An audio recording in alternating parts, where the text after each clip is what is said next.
Good morning प्यारे बच्चों, स्वागत है आपका हमारे इस YouTube channel ASR high school classes में।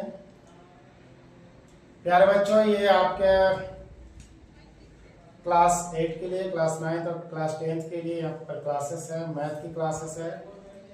और इस क्लासेस के माध्यम से प्यारे बच्चों, जो मैथ का जो आपका डर बैठा हुआ है दिल में कि मैथ बहुत हार्ड होता है, उस डर को मैं निकालने की कोशिश करूंगा। मैं आपको बहुत सिंपल से सिंपल तरीके से मैथ को बतलाऊंगा। आप ध्यान से देखिएगा, ध्यान से सुनिएगा, आपको मैथ आसान लगेगा और बार बार देखिएगा तो मैथ आपके मेमोरी में यादों की तरफ बस जाएगा, आपको मजा आने लगेगा। इसलिए प्यारे बच्चों, आइए समय को न गवाते हुए हम प्रश्न की ओर बढ़ते हैं। हमारा प्रश्न है आज का कक्षा 9 का मैथ है, प्रश्नावली 2.1 से है। प्रश्न क्या है? निम्नलिखित व्यंजकों में कौन कौन एक चर में बहुपद है और कौन कौन नहीं है? कारण के साथ अपने उत्तर दीजिए। प्यारे बच्चों, यहाँ 5 प्रश्न है, वह 1 2 3 4 5 प्रश्न। ये पांचों प्रश्न में हमें देखना है कि एक चर और बहुपद ये कैटेगरी को, ये मापदंड को ये पूरा कर रहे हैं कि नहीं कर रहे हैं, उसको हमें देखना है, जानना है, समझना है। सबसे पहले हम लोग एक चर को समझते हैं। प्यारे बच्चों, एक चर क्या है? चलिए, एक चर क्या है? एक चर हम कहते हैं अंग्रेजी के अक्षर में एक्स वाई जेड को, या फिर यहाँ पर जितने भी अंग्रेजी वर्ड लिखे हुए प्यारे बच्चों हमारा चर है। यहाँ पर देखिए हमारा कौन सा अंग्रेजी वर्ड है? एक्स है।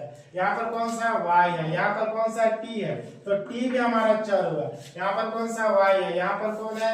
X Y T. तो ये हमारे चर है। अब प्यारे बच्चों, एक चर की बात हो रहा है तो एक चर होना चाहिए, और यहाँ अगर दो चर नहीं होना चाहिए। अब इस लाइन में देखिए हमारा एक्स और एक्स है तो हमारा एक चर हुआ। इसमें देखिए हमारा वाई है तो हमारा एक चर हुआ। यहाँ हमारा टी और टी है तो हमारा एक चर हुआ। हमारा यहाँ वाई और वाई है तो एक चर हुआ। यहाँ पर हमारा एक्स वाई जेड हुआ प्यारे बच्चों। तो यहाँ 3 चर हैं, अलग अलग 3 चर हैं। तो यह हमारा प्रश्न जो है इसको फॉलो नहीं कर रहा है, एक चर को ये फॉलो नहीं कर रहा है। बाकी जितने भी 4 प्रश्न दिए हैं वो चारों में एक चर है। सिर्फ 5वां नंबर प्रश्न में 3 चर रहते हैं, हमारा क्रॉस हो गया। समझ गए प्यारे बच्चों इस बात को? अब आगे हम समझते हैं बहुपद क्या है।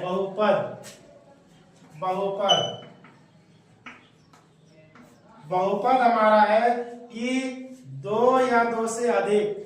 बहुपद हमारे क्या है? 2 या 2 से अधिक पदों की संख्या को बहुपद कहेंगे। पदों की संख्या। बहु का मतलब हो गया बहुत सारे। बहु में देखिए त लगा दीजिए प्यारे बच्चों। बहु में क्या लगा दिया? त। तो क्या हो गया? बहु, यानी बहुत सारे पद होने चाहिए, यानी 2 से अधिक पद होने चाहिए। आप देखिए क्या यहाँ 2 से अधिक पद है? तो हाँ, यहाँ 3 पद है। 1 2 3 पद है। क्या यहाँ 2 पद है? तो हाँ 2 पद है। क्या तो ये क्या बहुपद कहलाएगा? तो एक पद द्विपद बहुपद है ना। एक पद द्विपद त्रिपद इस तरह से होता है। तो एक पद को एक पद कहेंगे, लेकिन अगर 2 पद हो गया तो वो बहुपद की संज्ञा में आ गया। यहाँ भी देखिए आपका एक पद 2 पद द्विपद हो गया। यहाँ भी 2 पद है, तो यानी ये बहुपद की संज्ञा को फॉलो कर रहे हैं।